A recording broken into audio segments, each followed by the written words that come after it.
जय श्री कृष्णा, राधे राधे। तो हम कलश के बारे में जाने थे कि जौ बोने से किस कलर का जौ निकलता है तो क्या क्या होता है। तो देखिए, आज नवरात्रि का आखिरी दिन है। आज ही अष्टमी और नवमी दोनों ही है, तो इसलिए आज ही हवन हमारे यहाँ हो रहा है। तो अष्टमी में हवन कराने से कहते हैं कि दुगना फल प्राप्त होता है, तो इसीलिए पूरे परिवार के साथ हम हवन कर रहे हैं।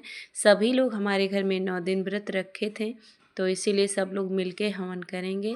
तो सबसे पहले पापा जो है मेरे ससुर जी पूजन करवा रहे हैं। तो पूजन माता रानी का सबसे पहले भोग लग गया।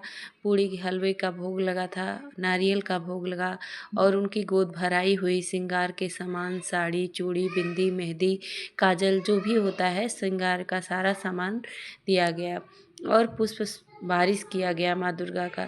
उसके बाद अब हवन होगा, फिर आज ही विसर्जन कर दिया जाएगा, क्योंकि नवमी अष्टमी आज ही है और कल दशमी है। तो इसीलिए पंडित जी आज ही विसर्जन तो करवा देते हैं मंत्र द्वारा, परंतु हम कलश को हटाएंगे नहीं, कल हम सुबह में हटाएंगे। तो पंडित जी सबसे पहले मंत्र द्वारा सबको तिलक करते हैं और घर के सभी सदस्य मिलके हवन करेंगे। तो बच्चों को तिलक लगाया जा रहा है। आप देख सकते हैं कि काले तिल, जौ और घी और नवग्रहों के लिए छोटी छोटी लकड़ी है, पता नहीं किस चीज़ की है, पंडित जी स्वयं बताए थे, लिखा गया था। ऐसा पूजा की दुकान पे आपको मिल जाता है। पंडित जी सारी बातों का आपको बताएंगे कि किस बात से क्या होता है, तिल चढ़ाने से क्या होता है, जौ चढ़ाने से क्या होता है।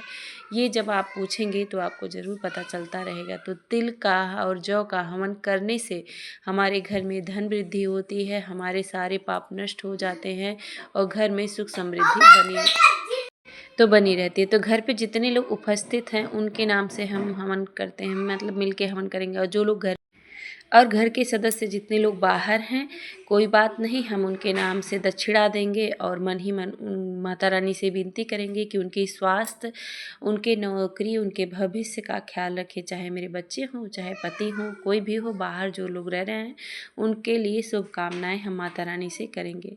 माँ बहुत दयालु होती हैं, सब पर कृपा बरसाती हैं। तो भूल चूक जो भी हो वो अंतिम में आप क्षमा याचना जरूर कर लीजिएगा। और घर के सारे सदस्य मिलके हवन जब करते हैं और माता रानी को धन्यवाद करते हैं तो माता रानी बहुत प्रसन्न होती है। तो देखिए, सभी लोग मिलके घर के लोग हवन कर रहे हैं। आज मेरी ननद भी आई हुई थी, तो देखिए आप, वो भी हवन हमारे साथ मिलकर कर रही हैं। तो जो लोग 9 दिन व्रत रहते हैं उनको हवन जरूर करना चाहिए, ऐसा पंडित जी कहते हैं।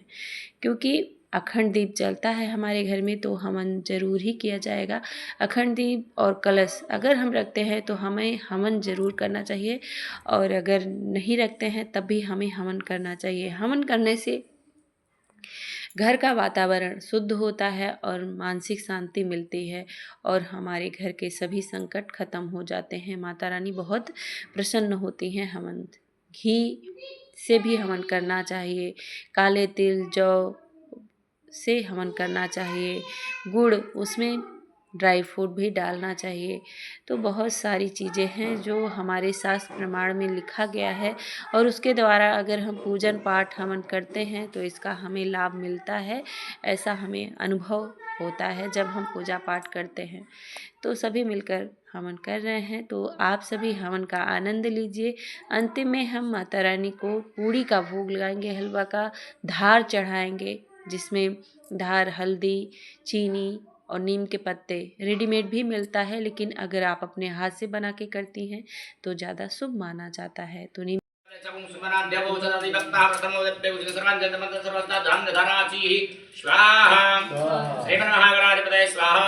ओम लक्ष्मी नारायणाभ्याम स्वाहा, ओम माहेश्वराभ्याम स्वाहा, ओम रानी हिरण्यगर्भाभ्याम स्वाहा, ओम शचीवृंदाभ्याम स्वाहा, ओम मातृचरणकमलेभ्यो स्वाहा, ओम इष्टदेवताभ्यो स्वाहा, ओम कुलदेवताभ्यो स्वाहा, ओम ग्रामदेवताभ्यो स्वाहा, स्थानदेवताभ्यो स्वाहा, ओम वासुदेवताभ्यो स्वाहा, ओम सर्वेभ्यो देवेभ्यो स्वाहा, ओम सर्वेभ्यो ब्राह्मणेभ्यो स्वाहा, सेतुपति सहिता श्रीमन महागणाधिपतये स्वाहा। स्वाहा स्वाहा स्वाहा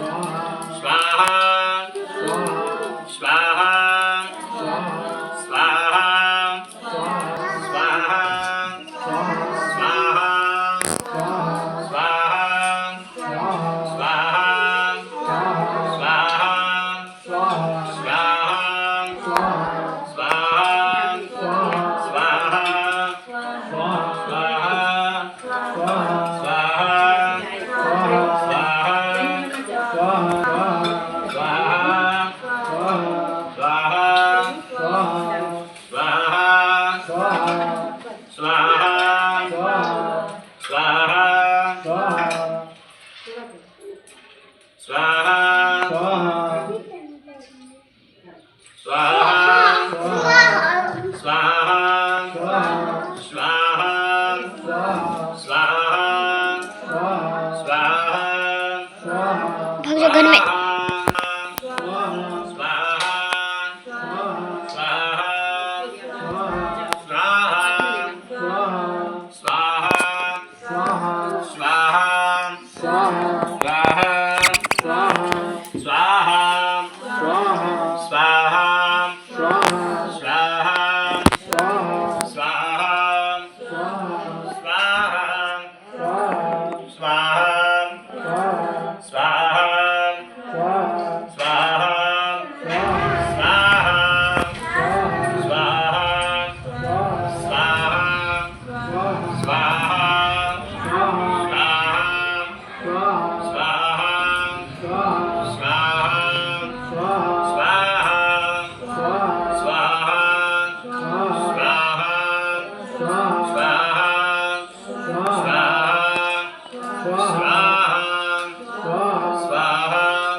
ऐसे बोल कैसे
जनों पर मैया भीड़ पड़ी है भारी, मैया भीड़ पड़ी।